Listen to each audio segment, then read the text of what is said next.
What's up, y'all? Damn, I think it might be time to shave this shit again. Makes me look old. It makes me look at least 5 years older than I am. When I shave it, I look like I'm like 19, 20. Some people say I look like I'm 12. It's not true. It's not true at all. But anyways, guys, what I want to talk about on here today is Stevens transport safety.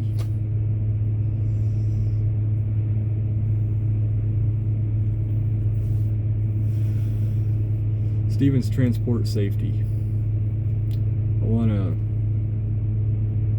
try and pass some knowledge along to some of you that are going to come to Stevens and things like that. That way you know when you come here if it's for you or not.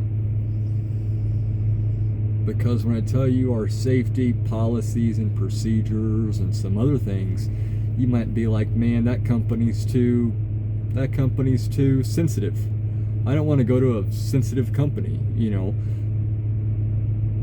But don't think that. Because I'm going to explain to y'all why we have, you know, the safety stuff. So, you know, and it's there to protect you and the motoring public. So, whatever truck driving school you go to, whether it's a sponsored school through Stevens, like one of the ones in Georgia or Florida or Colorado or Tennessee or something like that, you know, you're going to go back for orientation, which is 4 days. You'll learn about policies and procedures there with safety. You'll go out with your trainer. You'll learn more policies and procedures and things like that. Then when you come back to grad class, it's kind of like a repeat. You kind of just go over it. Big ones. Well, let's start with the ones that will automatically get you terminated. There is no ands, if, or buts about it.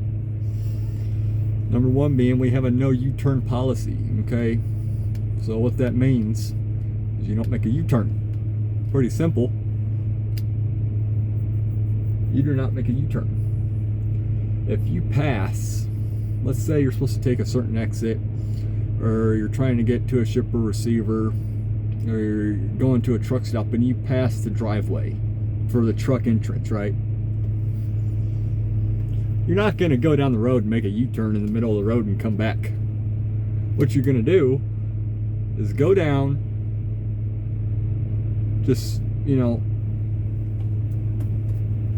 I'm trying to think what's the best way to put this. Depending on the situation, you got to use your best judgment that you're in, because some places are screwed up and you got to watch your signs and stuff like that, because we're 74 foot long, 13.7 height. So you got to watch that. So I'm not going to say keep driving till you find a place to turn around, because sometimes it's not the case. I've been in situations where I did pass the truck entrance to wherever it was, you know, truck stop or something. What I had to do was I had to call the law. I had to call the police to come and stop traffic so I could back up on the road and maneuver and get back up on the road. But I had to call safety. I had to get the cop's card number and things like that, because that's something else they'll tell you with the U-turn thing. If you're ever in an encounter where, you know, you can't keep driving to go find a place to turn around safely, like in another truck stop or something, you're going to have to stop and pull over, call safety. They can help you for sure. And you might have to call the police out there to come and, you know, stop traffic so you can technically make a U-turn that way. As long as a law enforcement officer is there and tells you that you can.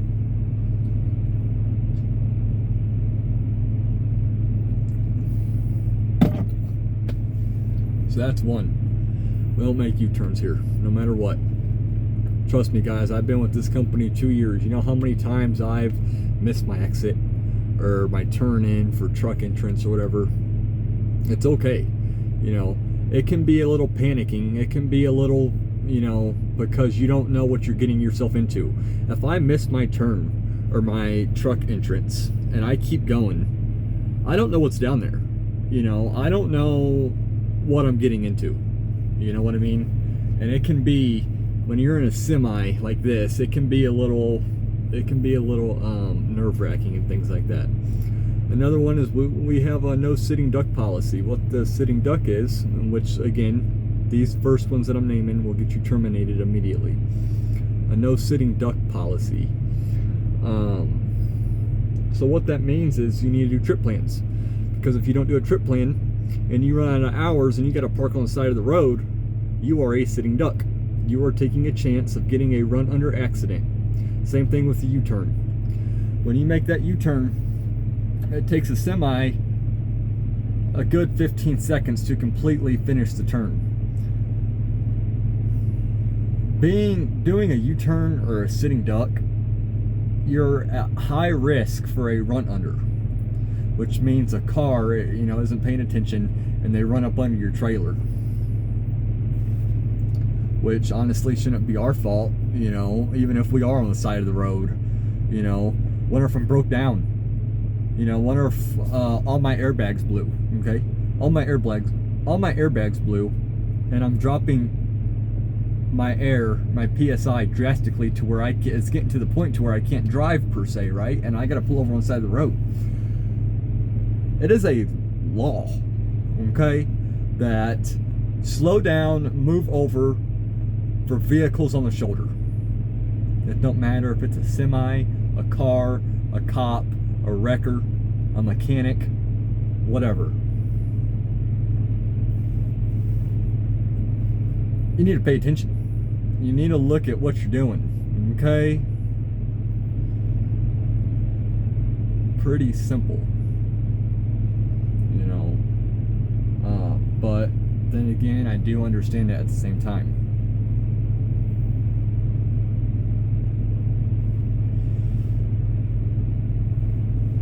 So the sitting duck, you know, make sure you're doing a trip plan. Make sure you know where you're going to stop. Make sure you have enough hours for the day to where, because sometimes if you're running on recaps, you only got 7 hours for that day. That came back at midnight on your 8th day, all the way back to the first day. Shit.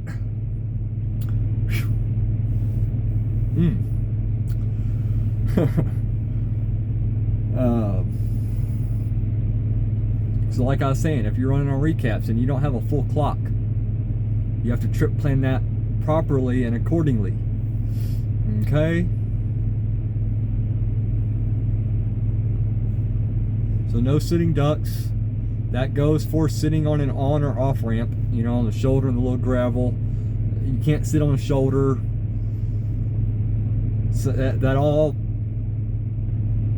all takes a role in the U-turn as well. Again, causing a run under accident. If a car hits you and it's a run under accident, I promise you, they're not going to survive. They're not going to survive it. It's going to kill them. It could even, what's the word I'm looking for? It could even decapitate, something like that. Take their head off, basically.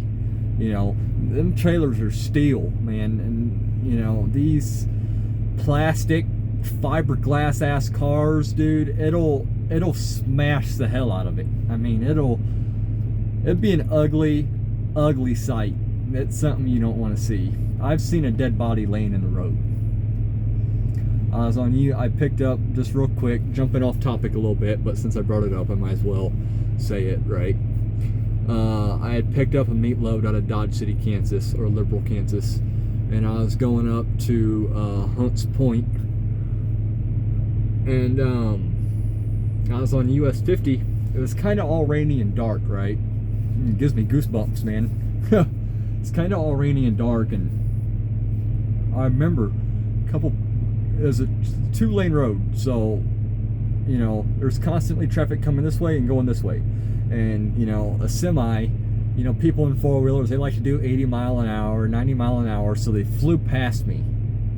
They flew past me in the oncoming lane. They made it around, blah blah. 15-20 minutes later, man, I'm rounding this curve, and all of a sudden I see it, kind of these 2 cars over to the right, kind of like in the ditch, and one's got his 4-ways on and things like that, and guys out there jumping in the road, waving his hands at me, stop, stop, stop, you know. And man, he had said, we got a body laying in the road. I said, did y'all call 911, or are they on the way? He said, what? I said, did y'all call 911, or are they on the way? He said, what? I said, did y'all call 911, or are they on the way? Shit! Fuck! And he was like, yeah. I was like, all right, man, you know, I had to keep going. I mean, I kind of felt bad. I felt that last truck I had, it was in my other truck. When I rode past that body, he was laying on his stomach, and his head was all busted wide open, and you know, like he had like part of his skull like laying on the road, and like things like that. And I had rode past him. I got the chills, like I got the goosebumps, man. I was like, I feel like my truck's haunted now, because 9 times out of 10, when you get ejected through the windshield, it's gonna kill you. One being the force that it takes to get you through that windshield. Think about it. The force that it takes with your seatbelt on, well, probably not on. It was probably off, honestly. Duh. Right? It was off, most likely. But still, okay, the force to go across this wheel and across the dash and through the windshield, that's it's pretty bad. Plus to land on the concrete like that, plus the impact from the wreck. Yeah, it's 9 times out of 10 you're not gonna make it. But that was one. But anyway, getting back to the, yeah, I got a shave, man. Yeah, haircut too. Look at that. I'm starting to look like a Walking Dead apocalypse or something, like some sort of caveman or something. But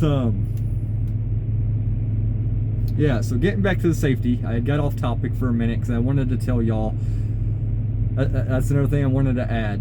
You know, there's going to be some things out here on the road that you're going to see some nasty stuff. Dude, I've seen people drive past me jacking off. Okay?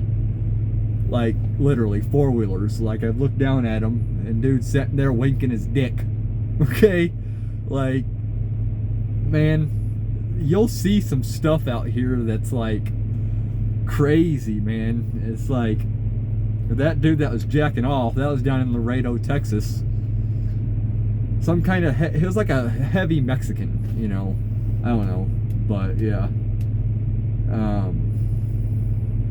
Getting back to the safety. So he talked about the U-turns, the sitting duck. Another one is taking off ramps.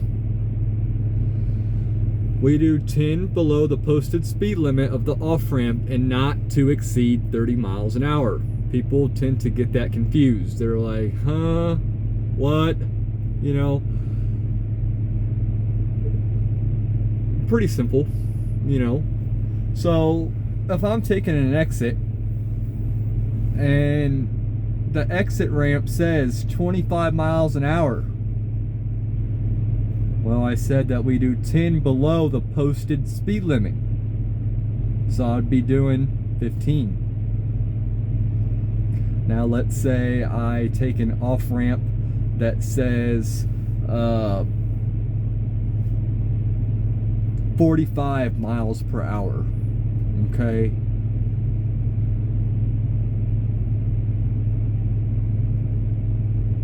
So you're not to exceed 30. Okay, so this is where people get confused. The off-ramp is posted at 45 miles an hour. Now I did say we do 10 below the posted speed limit, but not to exceed 30. Not to exceed 30. So if it's 45, how fast are you gonna go? You're not gonna go 35, you're gonna go 30, because you are not to exceed 30. Does that make sense?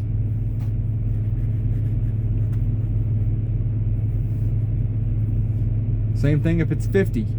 You're not gonna do 40 because you are not to exceed 30. Okay? So let's say the off-ramp is at 20 miles an hour. What are you going to take the speed limit at? As our policy, you're going to take it at 10 miles per hour. Okay? So that should clear that up. That's one. We do, again, I'll repeat it one more time. We do 10 below the posted speed limit on an off-ramp, not to exceed 30.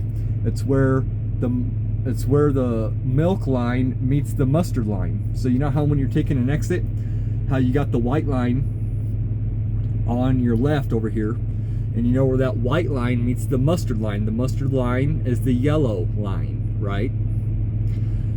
Well, where they meet, where it interchanges from white to yellow, is where you need to be for your limit. So if it's 25, you need to be at 15 when you get to that interchange of the colors.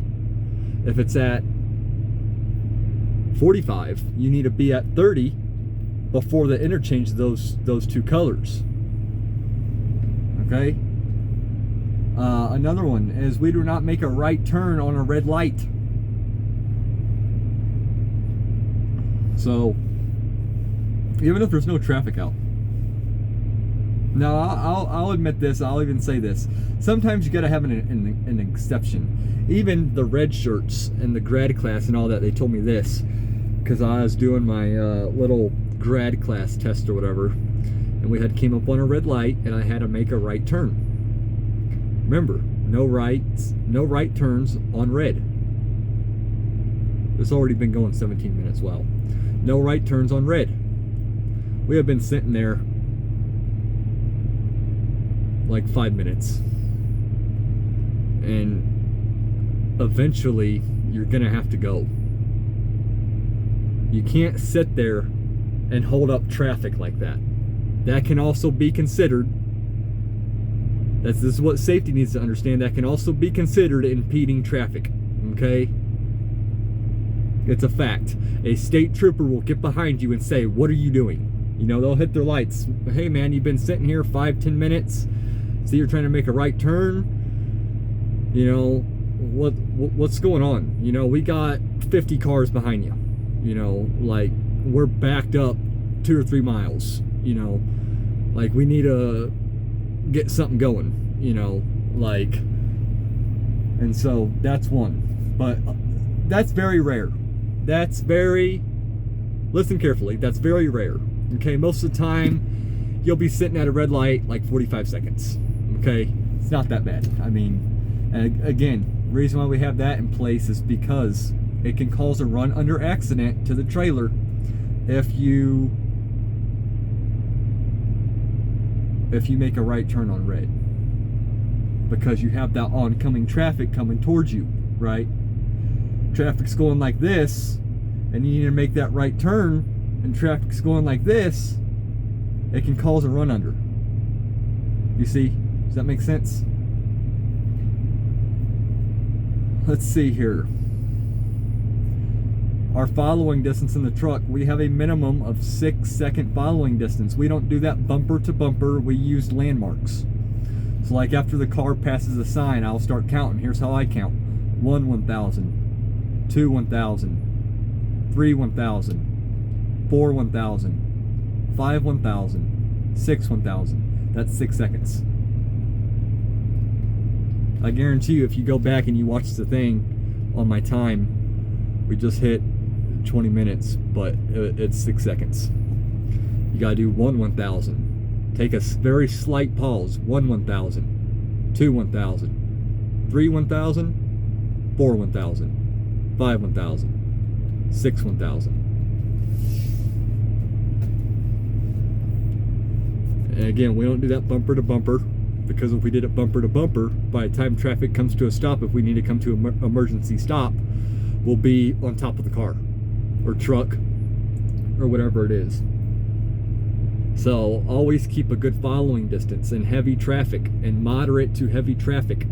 Let's say in Houston, Texas, or in Atlanta, Georgia, or in Los Angeles, California. You're in heavy moderate traffic on I-10 or something like that. Do 5 miles below the flow of traffic. Cars constantly gonna be cutting you off, yeah. But you're already ahead of the game. You're already on top of your shit, per se, right? You know, they had to coach me on my following distance, because there was a couple times that, you know, our trucks have mitigation systems. So it'll read it, and if you're too close, if you're within 2 seconds of the car, it'll beep at you. If you're riding 2 seconds or below of that car, it will trigger a safety alert to Stevens. They'll get it, they'll call you. They'll say, hey, what are you doing? You know, why are we riding vehicle's ass, basically, you know? Let's not, you know, they'll coach you, you know, they'll walk you through it, you know, they'll do a retrain with you if they have to. And they'll say we don't flow with traffic and things like that. So there's one. Always keep a 6-second following distance, remember that. And use a landmark. After it passes a bridge or a sign, start counting. Once you get to that sign that car passed, right, you should be at 6 seconds. And again, that changes with terrain. So if we're on snow or rain, we need to double it or triple it. I triple mine sometimes. Man, I'll be having a 24 second following distance in rain or snow or something. I don't drive on ice. Speaking of rain and snow, we don't use our cruise control or Jake brake on the snow or rain or ice. You shouldn't be driving on ice anyway. But we don't use our cruise control when it's wet, period. Snow is still wet, okay? It might be hard, but it's still wet, you know?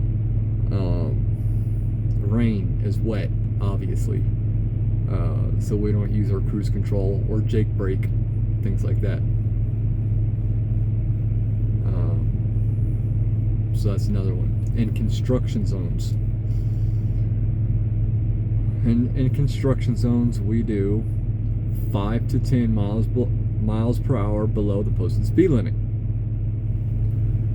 So if I'm in a construction zone at 55, I'm probably going to do about 48.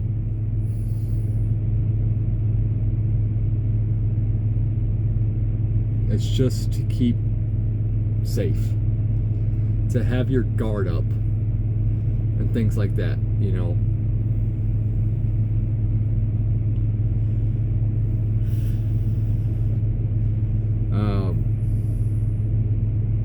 What else do I want to add?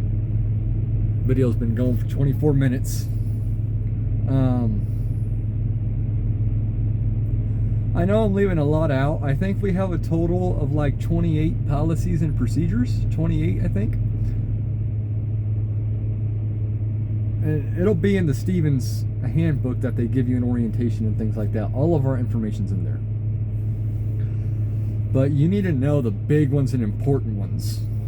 The U-turns, the sitting ducks, the following distance, the construction zones, the wait stations, you know. If you're ever unsure, go in. Here's the thing with some drivers. They'll pass a wait station, it'll say open, right? You'll get the green light on your pass. but it'll say all trucks must enter wait station when open. It'll say all trucks must enter when open or when flashing. It'll have flashing lights. Well, when they get the green light, they'll bypass it anyway. Really? You know, like, you're affecting our company CSA score, man. Like, I've talked to some of them, they're like, well, because I got the green light, you know, and yeah, okay, you got the green light, that means go.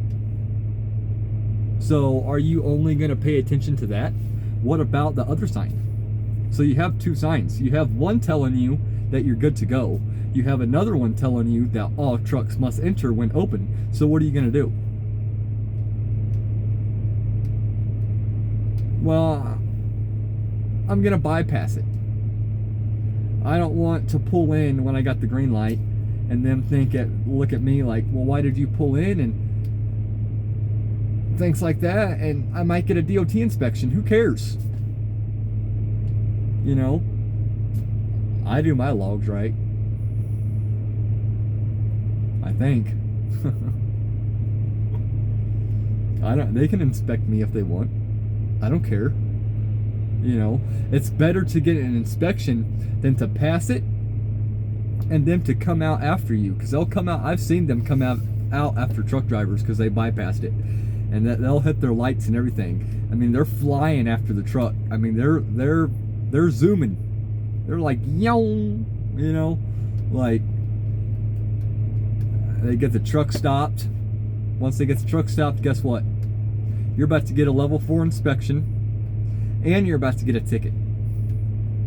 The ticket's going to be for bypassing the wait station. Then I guarantee you, if the officer's a dick, he's going to look for something wrong with your truck to write you up for that too. He's going to try and find something, or he's going to do something to it and be like, oh, this was wrong with it. You know, when really he went back there with like a switchblade or a knife and he cut something, you know. But that's another one. Just, if you're ever unsure, just go in, you know, it's not gonna hurt. Most likely you'll get the bypass lane. It's better than bypassing the wait station altogether and them coming out after you.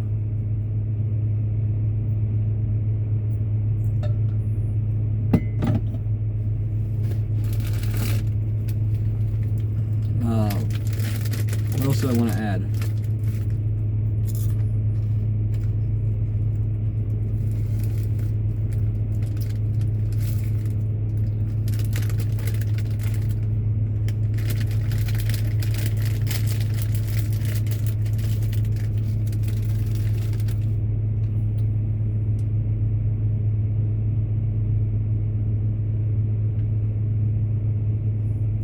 I know there's a lot of things I'm leaving out. That's okay though. I just kind of wanted to give y'all the general idea, the main source, I guess you could say. What's really important to Stevens. They're all important. All 52 of them, or 28. I think there's 52. It's like 28 or 52 or something. Safety policies and procedures. But the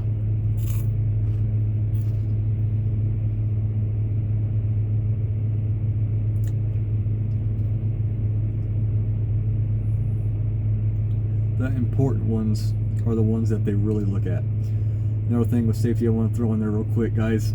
Every 90 days, you can either do a Zoom meeting on Zoom, the app Zoom, you know, to do a FaceTime meeting or whatever, or you can go to the yard and sit down with a safety supervisor, and they're going to talk to you. They're going to look at your following distance. They're going to look at your lane departures. They're going to look at your how fast you've been driving. They're going to look at your whole board. Every driver here has their own board with their own truck number and driver code. Okay? And when you go in every 90 days, they're going to look at that.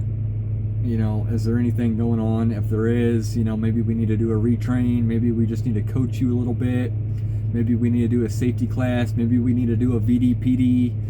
Maybe we need to do a high-risk workshop. Maybe we need to watch some videos. Maybe we need to go out with a red shirt or something like that. Red shirts are instructors, by the way. And yeah, I'm gonna go ahead and end the video here, y'all. It's been 30 minutes. I've been rambling on and rambling on and rambling on. I know I left some things out. I'll bring some more things up and kind of remind y'all on some more things, and I'll touch base back on it again. I'll bring it up again, okay? I'll bring it up again in other videos and things like that. And yeah, you know, just study your book. Be safe out there, guys. You know, don't be stupid. You know, put your phone down. You know, go in the weight station. You know, do a trip plan. You know, know what's going on around you at all times. Like, it's a scary world out here being a truck driver, man. It's something else. But thank you all for watching. I appreciate it. Remember to subscribe and ring the bell so you'll know when I post another video. And I'll see you on the next one. Peace. Thanks for watching, guys. Have a good night.